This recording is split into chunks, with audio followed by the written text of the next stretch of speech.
So today on the New How podcast, we have John E. McGovern. I better know him as Jack McGovern, aka CPA Philly, certified public accountant. Mr. McGovern's firm specializes in tax compliance, financial reporting, financial planning, business valuations, management advisory services, including business formations, banking relations, software installations, and litigation support services.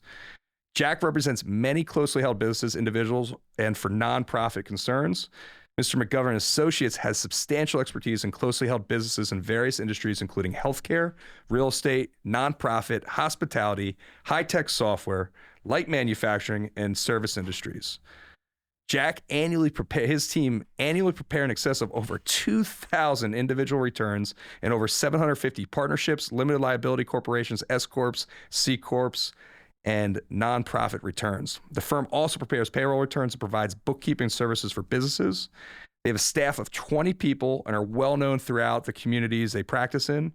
Their largest client gross sales is approximately $300 million annually, and they recently passed a peer review for their 8th consecutive time since joining peer review.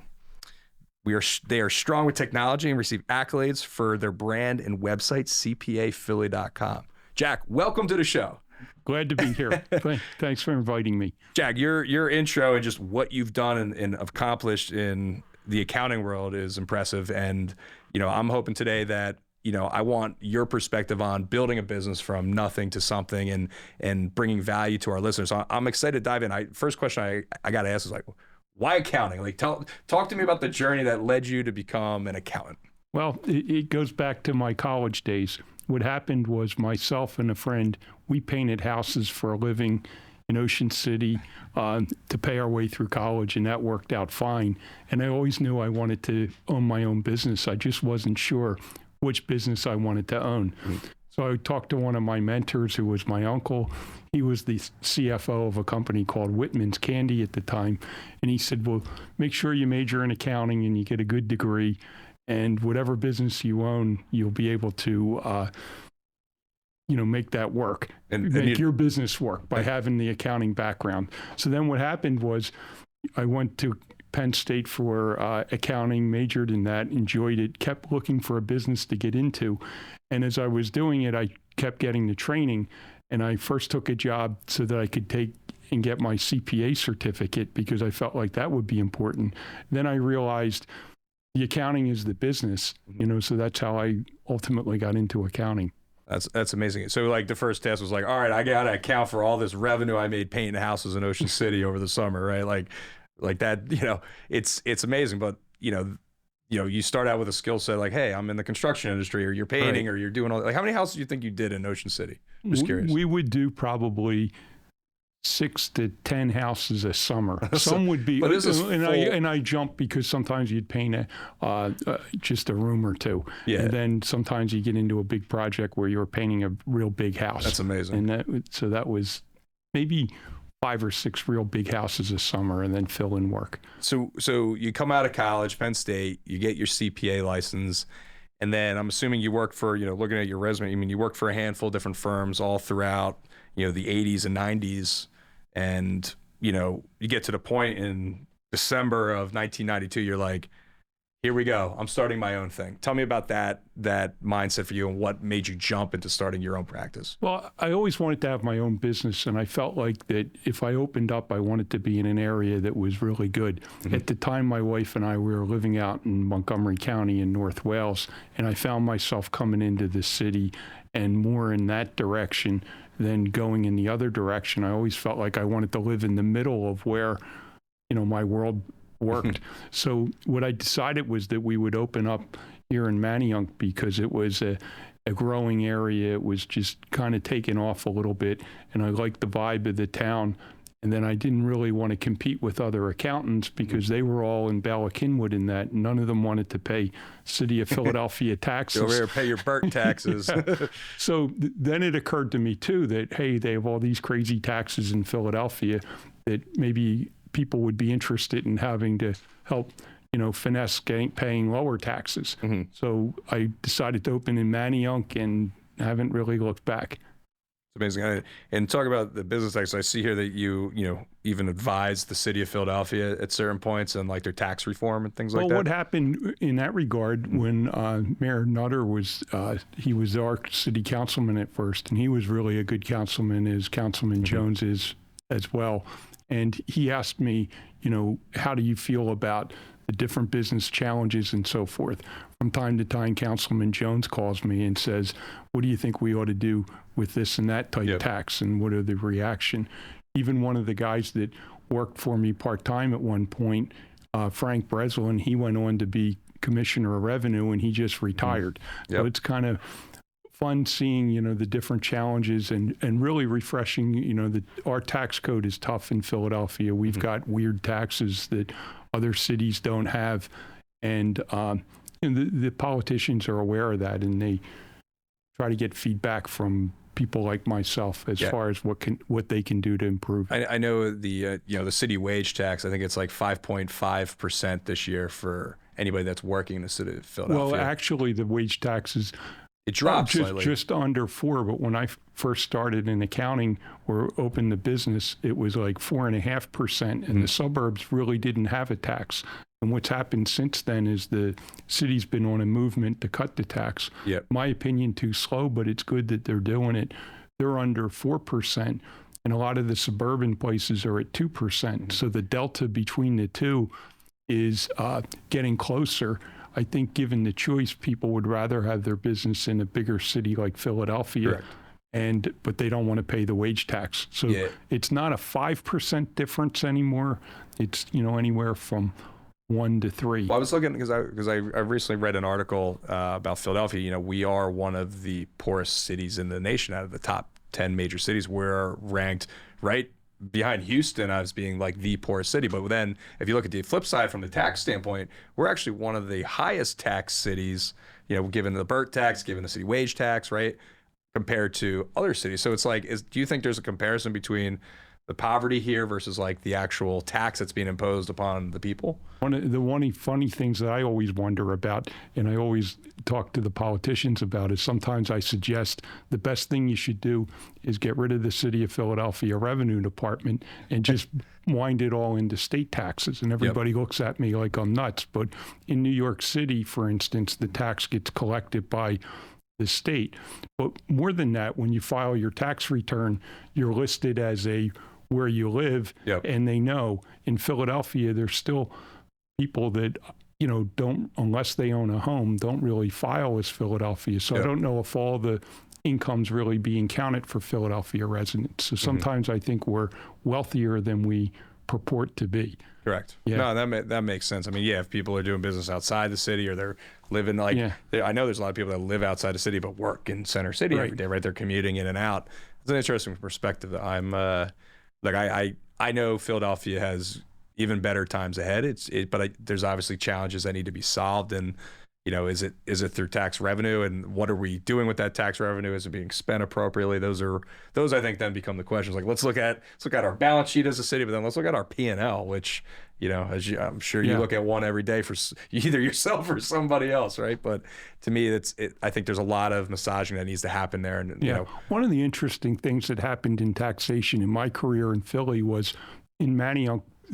We have what's called the Manayunk Development Corp and the Manayunk Special Services Group. And what happened is these are groups where they tax themselves, and they pay like a 10% tax. It's not 10%, but it kind of works out to that to be the property owners. And it's been kind of fun watching the different groups in the city who have formed that group. And I myself have invested in some of the areas where they've been. And so the taxation where the people are really doing the work and involved in the spending of the money seems to be a good return. I would say I know we both pay a tax similar to that, right? With real estate assets we both own.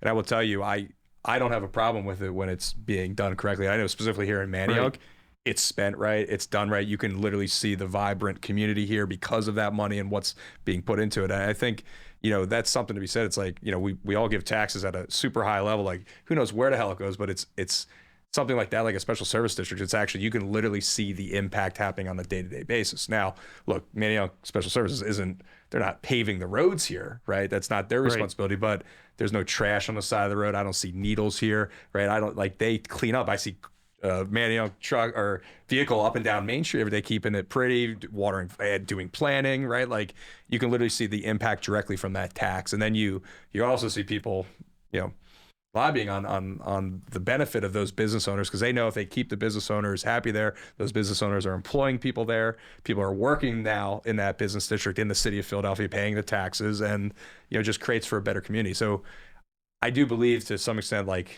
part of that tax, like this, like the service district tax, like that needs to be, you need to be able to see that differentiator. Right. What I like about it is the people like yourself and myself is we're involved in where those dollars get spent. The people on a smaller level come to us and they say, we're going to spend this on safety or parking or whatever cameras in our district, whatever the project may be. And it's the larger tax dollars that I think people are questioning. Yeah. The other interesting thing, like it's the holiday time here, right? In Manioc, they have the, everyone puts up Christmas lights, but I love how a part of our tax dollars, right, go towards matching certain grants for the holiday lights, right? But what does that do for the businesses and the employees and the people come here? They're spending money here, right? Like, so us as business owners put up some money for the lights. Manioc matches a portion of that, and now we're bringing more people in because now Manioc made an event out of it, seeing every business for almost a quarter-mile strip just lit up. Yeah. Right now, it's experiences bring like. That's a district that's doing it right, and that's why I'm part of it. That's why I invested here, and that's why I'm involved to try to make it better. But that's definitely tax money being spent correctly. I agree. Yeah. All right, so I want to pull back a little bit into like the business, right? So 1992, talk to me about like leading up to that point where like I'm starting, Johnny McGovern and Associates PC, right? AKA CPA Philly, right? Did you have clients prior to that? Were you starting like a side hustle, or did you say, nope, I'm done, I'm ready to go, like I'm just going to start hitting the pavement and I'm going to start meeting people at like you said here, you've been a ticket holder of the Philly or the Eagles since 1987, a season ticket holder. So I'm one of those guys that's quietly outgoing. So I have some friends and following and so forth. But when I opened the business, I did it with my wife. We had no idea how many customers we would have. So I picked an area in Philadelphia. Yep. It's funny when you go through the list of the different businesses that we had.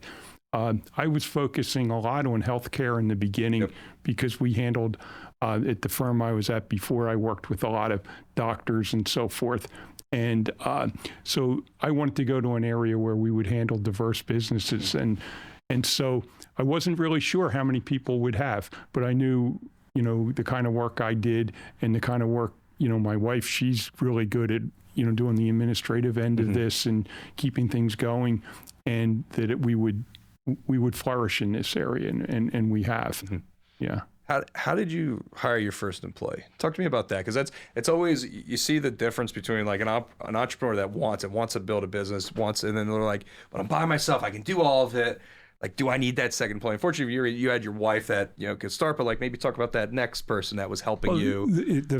In the firm. Probably like a month or two after, the one thing I wanted to do was make sure we had a pretty good revenue stream, and I figured no matter what, I would open the business in December, right before tax season, because there's always a need for people to get their taxes done.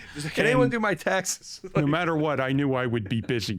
And so what happened was we opened up in December, and a lot of people that knew me said, hey, I'd like to work with you individually. So right away, I hired another person. He happened to be a guy that worked at the accounting firm that I was at. He came on board. He probably stayed about a year or so, and then, I just started recruiting other people. And we've probably added maybe one person every year for the last maybe 10 years. And before that, we were slowly adding. At the beginning, I went from zero revenue, to where we're at now.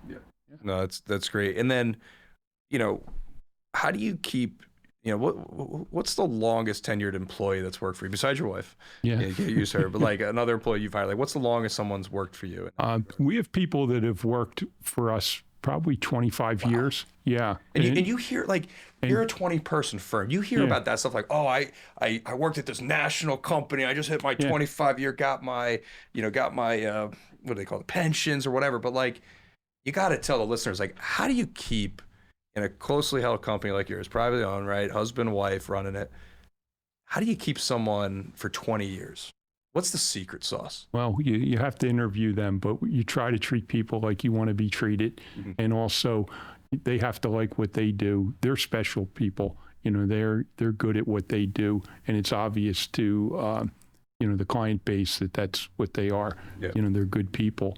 And so you try to recruit people, again, treat them like they want to be treated, and really give them the upward growth. And in the accounting business, the sky's the limit. You can have as many clients because it's an unlimited amount of work out there, it feels like. Yep. So, you just try to add people and then build to each person's base. Yep.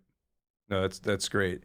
And like, what do you do? Like, obviously catering to them, but like I recently saw you had a holiday party with your staff. Like, is there any other perks or things you offer your staff that like like other accounting firms and your? Well, the one thing that I've tried to do for myself and for the people that work for us is to enjoy what you do, and have fun. And we do stuff like tax season's hard, so we'll do something like we'll make people cook dinner once during tax season. That's great. We don't really make them, but we ask them to do it. But a morale builder does that. That's awesome. We also do, I'm a big sports fan, so I like to go. We have one Phillies game where we'll invite a lot of actually clients and things like that to that. And we have the staff, we come to that. Then we do parties like I run an Eagles tailgate party every week. Yeah, every week. Does anyone you want to tell? A lot of the guys that work for me, they're involved in the Eagles too. So that's every fun. Home game you're there setting up. Every home game we're there 2 to 3 hours beforehand and waiting in traffic to get in. K33. People know where to you heard find it here. me. Ask for Jack. He'll be under there. the solar panels. It's amazing. No, that's good. So what's been, talk about, challenges, right? Because, it sounds great. Like your accolades, you've accomplished so much in your career so far. And it's like, you always know there's pitfalls. There's always things that happen. Like, can you talk about maybe a time like something happened and you learned from it that made you even better the next year? I can't think of one real event, but every tax return we do, every advice we give, you have to slow down and understand that these are real people. You're helping. You don't want to hurt them. You want things to go well. Yep. You don't want a bad situation to happen to them. You want to make sure that you provide the product that you're giving, in a fast, efficient manner. So you want to have good turnaround. So I don't know if I'm answering the question or not. No, I mean it's valid. I mean I think, from your experience, like, maybe you submit a tax return, you're like, oh, I got to amend that. I made a mistake. Like, it happens, right? Like, it's not, you're not a robot doing this, right? Like, there's strategy involved.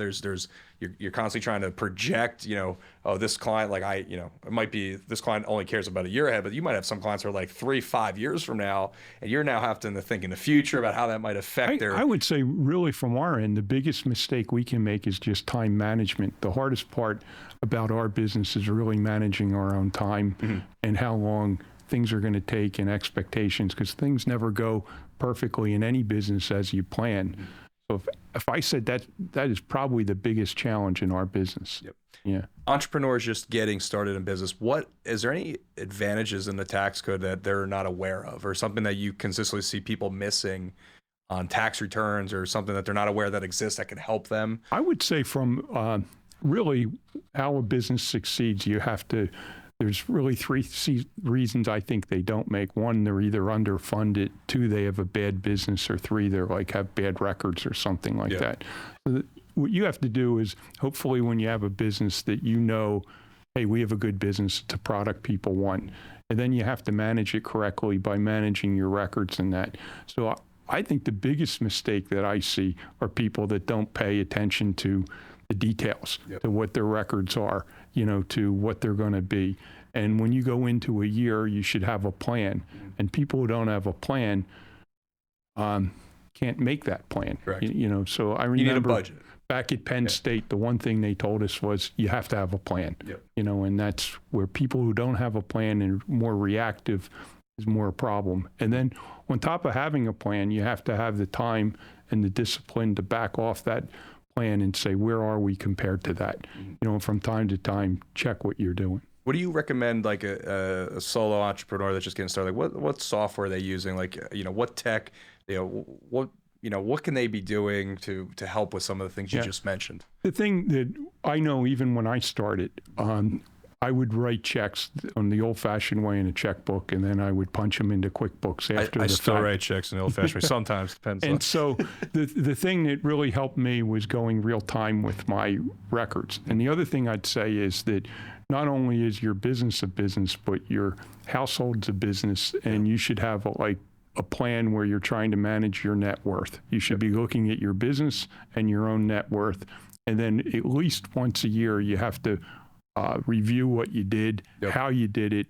And the only way to do that is to have, software that can kind of keep track of your records by category and things like that. And is that QuickBooks for you? That's QuickBooks for me, and I would think for most people as well. You use the online, desktop? What do you prefer? I like the desktop version, but a lot of our clients use the online. I think QuickBooks is pushing people to online.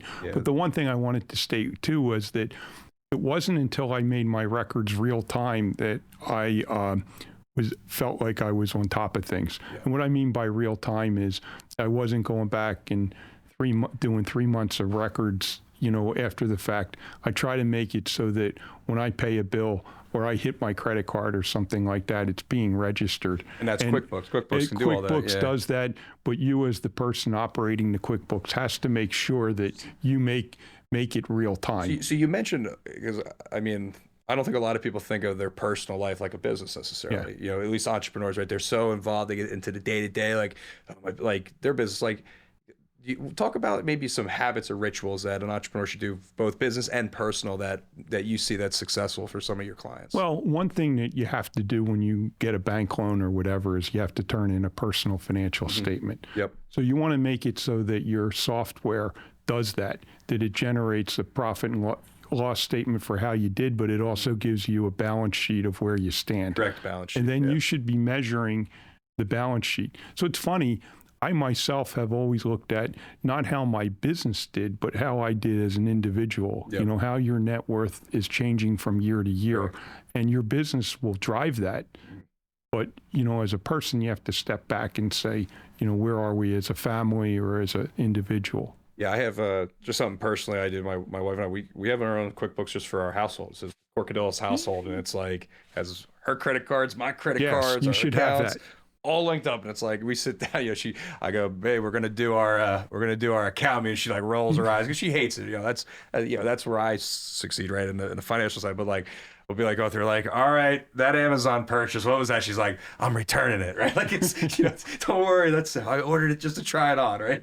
But we probably do that once a month together. We sit down and we go through our expenses. But like, are you saying I should be doing that weekly, daily? No, I think at the minimum twice a year. Twice a year, okay. And so, and what I mean by that is you should have transactions that are uploaded into from your credit card into your software. If you use the online, it's instant, which is cool. Yeah, and that's what I mean by having it real time, so that it's kind of instant. And then at the end of the year, you can comb through it. And oftentimes, an entrepreneur, they have fast hands as far as where they spend money. Yep. So you may go out on a business meal, and at the time, it may not be a business meal. You're not really even sure. You're out there and you realize, hey, I met Brian today. Yeah, of course. I picked up the tab. And then at the end of the year, when you see that on your credit card, that's an expense that you can get reimbursed for from your business. Yeah. No, it's just so a lot things. of people that are sloppy don't really keep track of that. And that's where, it's all there. No, that's great. Again, for like a personal financial statement, which obviously if you're an entrepreneur and you haven't had to submit one yet, you're about to. You're going to shortly, especially if you're pulling lines of credit things. Like, what do you do? Do you do that in Excel? Do you print? You said balance sheet comes out of QuickBooks and all these other softwares, but like, how do you help maintain that, but also track that as it grows? I have a software that we developed. It's really an Excel program that's really for the banks. Our clients and our more successful clients, when they get a bank loan, a personal financial statement, they have to fill it out for the really good clients, there's not enough lines on the page Correct. for it. Yeah. And that's where you want to be. Yep. And so we've developed a software or just really a program where we keep track of it and you add it in there. But I manually for myself take my QuickBooks balance sheet Yep. and make entries into the Excel and Yeah. keep track of it. And just the do it like QuickBooks is by nice column, because yeah. it goes year by year and you compare your growth. Yep. And that can be for your business or really for your individual. And do you, for your clients, like, do you help manage the personal stuff too, or are you mostly just on the business side? Depending, like you'll notice in my bio, we Yeah. put down personal financial planning, and a lot of the financial guys who we work with go, "Oh, I didn't know you do that. You don't compete with me, do you?" And I go, "Not really." But what we get pulled into is just looking at like asset allocations, how you're doing as a person, how are you, like I believe in diversity, like you should be involved in real estate, you should have your own business, you should have investments in the stock market and even Spread out the eggs. Yes. So you personally, obviously you're in accounting, but you're also involved in real estate. Talk to me about, some of the other, avenues or assets and businesses around you that you're part of. Yeah. Well, the first thing I think any person should own is when they have a business is they should attempt to own the real estate that they're working out of. So that was really one of our first buys. And so we bought a property on Main Street, and then we bought the properties next door. Yep. Then the other thing that happened with this area is it's a great area to invest. And we bought like rental properties, duplexes, triplexes, and things like that. So we've, accumulated a nice portfolio of those. Yep. We also got involved with some other of our clients who wanted to do the same thing, and we've partnered into different real estate ventures with that. That's great. Yeah, and it's mostly real estate based. Do you have, and you mentioned stock market, like well, we do. I believe in putting money in. Like people should fully fund their 401k plan. So like right now, people can have a 401k plan, and if you're under 50, you can put $22,500. If for a year, drop it in there, and that money grows. In a lot of ways, I like that better than the real estate in because there's no work. I mean, at the end, like if your account goes up nicely during the month, it's great. You didn't really do a lot for that, but it's the work that you did to put that money in there that really pays off for you later. However, the stock market can be fickle, and there's years where it goes negative, and that's where people go, I wish I had all my money. This year we're up, 19, 21%. It's crazy to think, but, and it all happened in the last month and early on. So it's been a crazy year in the market. So it's good to have steady assets like real estate. I mean, real estate you can get loans off of, you can do different things with. And the clients I see, just in my world too, I've seen clients that just sit on stuff for decades. And those are the ones that literally, that's where they're making their wealth. It's not like buy quick, flip this. Like, yeah, you might make a quick buck, but my clients that literally had land that they bought for hundreds of dollars back in the 70s. And then all of a sudden 20, 30 years later, they're doing something with it. And just the land value alone has gone up, 5% every year. It's crazy, even in my world, that land, people bought land and people do different things. I like to go to the Eagles games. Yep. Some guys like to hunt. You bring the land story up, I can think of people who bought land out in Scranton in that area because they like to hunt, and there was shale underneath it, and that turned into another revenue source. Absolutely. So good things happen to people who, buy real estate. The one thing about land is that they're not making any more of it, right? It's like, at least that I'm aware. So that's interesting. Talk to me a little bit about your leadership style, like with your team, right? Like, how do you lead? Like, what's like a quality that you feel like you have that resonates well with your team? Obviously, you treat people well, that's a given, but like, is there an accolade about you that you feel like gives you a competitive advantage? Well, I hope that when I say this, that when the people listen to me talk, they don't disagree, but there's nothing I ask the people to do that I wouldn't do myself or haven't done myself.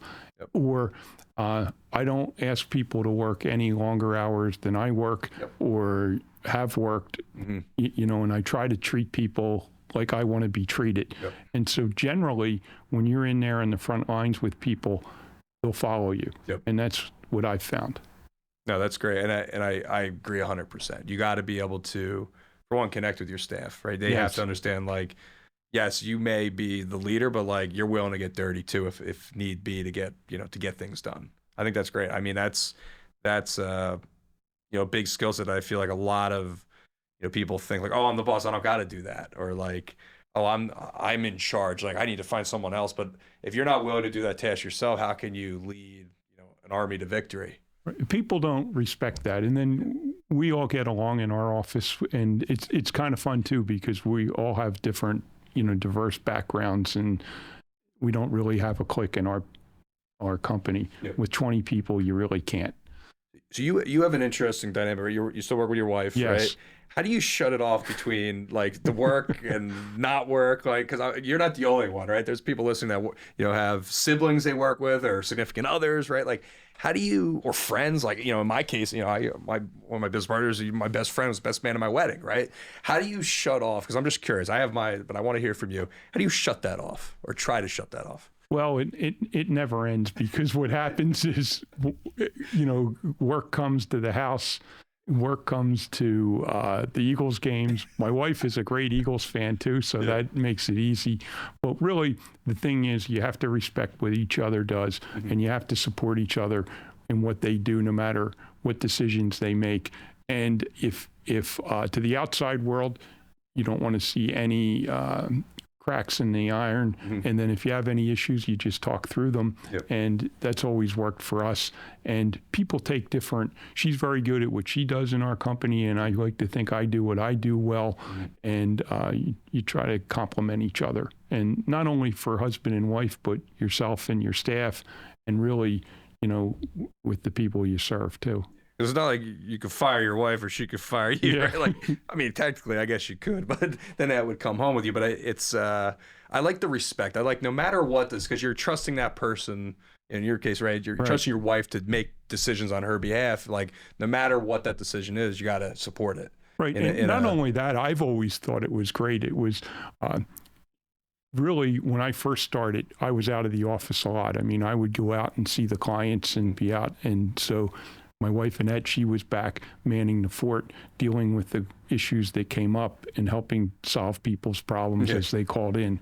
So it was really, us against everybody else. I shouldn't say against, but, we were servicing everybody else. So you got to really have a tight situation, to be able to do that. And we do, and, we're able to separate problems. But you have to think about, we're in it together, and she's more of a supportive person than, really being combative. So, you can't get angry. You just have to think about how are we going to figure this out to get this done. Talk a little bit about, have you developed any business partnerships? Like, I know in here you said, acquisitions, dispositions, like you've helped clients with some of that stuff. Have you personally acquired or disposed any business assets or? I've been involved in a lot of different businesses, and I think, I go back from the painting the houses to, we tried different things. Sometimes with the real estate, what we've done is we've had tenants, in there, and sometimes it's difficult to find tenants. So I remember we had a phone store that we opened, and we tried to sell cell phones, and that was hard, and then the other thing that happened was we own a business on Ridge Avenue. We owned a car wash and lube up there, and that was a challenge. That's running still that there? business. That's still there. Yeah. And the best thing that we ever did was we turned it into a rental property. I love that. So we had, and I realized, I had a full-time job in the accounting business. I had thought that we could do well running that business, and I was right that you could make money in that business because the people running it now are doing better than I did. But it's a really great situation now that we have it as a tenant. No, that's great.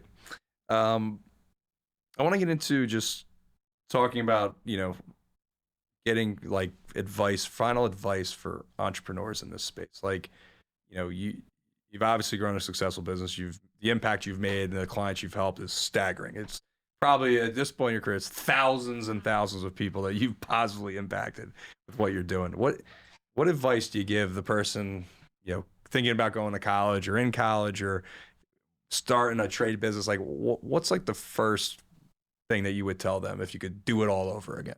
I look back and say, well, how did how do you, number one, want to live your life? What do you want to do? What do you want to accomplish? What do you want to have? Do you want to go to Eagles games? How do you want to do it? I like to golf, but I know I can't be a pro golfer. So you have to get a job where you can do well enough to be able to afford the fees at a country club or something like that. If you want to do that. If you want to do that. So you have to figure out what you like to do in life and then figure out how you're going to accomplish that. And then the business you pick, you want to pick something that you like and that you want to go to day and don't mind doing it. I'm kind of lucky in that the clients we serve turn out generally to be friends and people that, we help. Yep. And you get a close relationship with people in the accounting world and you get to know them pretty well. So I don't know if that answers the question. No, Brian. I mean, I think it's, for one, you touch on a couple of things. We could just put words with passion, right? You got to like what you do. Right. You got to be in it every day, willing to get in the trenches with your team, right? You got to be willing to get up on a Monday and smile. I think that's huge. And then, look, I mean, it always comes down to relationships, right? Everyone, the infamous, your network is your net worth, right? It's like surrounding yourself with the right people that share a common goal and vision. And, that's going to ultimately lead you to a better situation than you're currently in. Yes. I think, on that front, like that's where I see a lot of people get it wrong. I see a lot of people, start a business, but like they surround themselves with somebody that like doesn't take care of themselves, or surround themselves with somebody that like, isn't working 40 hours, right? Like, you literally are a product of those that are around you. And if you're starting a business and you're picking a business partner, or you're trying to hire the first right employee, it's like, you have to make sure that person or people align with exactly what you're trying to do. And in your case, right, you're personally aligning yourself in what you want to do, but just because you think you're aligning it, but if you put people around you that are going to detract from that becomes a big, big problem. That's hard. And then the other thing you have to realize is there's a tremendous time commitment, and how you manage your time is really important. The time commitment, whenever you look at a business, you'll go, boy, that guy's not working hard. Look how it is. But I guarantee you somewhere that guy or woman pulled major hours where their parents did, and then they were able to successfully build that business and make the right decisions. And that's the other thing you have to be in life, and as an entrepreneur, you have to be a good decision maker and know what to do, when to do it. And if you don't know, you have to know who to ask. And on that point, a lot of times we deal with, my business is architecture, like we're dealing with a lot of real estate developers. I will tell you, people are like, oh, because they're always picking at me, like, what are your clients? Like, what are people building? What are you doing? It's not even that. It's the ones that are super successful are the ones that, yes, can make decisions, but they make them quick. Right. And with lots of information, right? With gut, with data, right? They make them quick. And if they don't work, they're quick to pull back and readjust. I agree. Those are the ones that literally, of my clients I can think of, that are literally the most successful. And what's interesting about it, they all come from different backgrounds. Some never had college experience. Some had college experience, right? Like it's interesting to see, but the ultimate, when I peel back the onion, I'm like, why are they successful? I actually think it's because of the decision making. Like they can look, they have an ability to see ahead. They think that this could work to align with that goal, and they make it and they see if it works. And the moment they realize it doesn't work, they're quick to readjust and not be upset about the readjustment. Like, yes, sometimes you might have to pull back and it's a big L. Like you might have lost money. But if you sit and dwell on that and don't make that next decision to move forward, like that's where I see people get it wrong. The other thing too is I feel like people that are successful measure the situation before they make a decision. Mm-hmm. Like, what's my upside if I do this? Yep. What's my downside? Mm-hmm. If I can live with my downside, I certainly can live with my upside. Absolutely. So you really have to look at, whatever decision or opportunities in front of you, what are the pros and cons of doing it?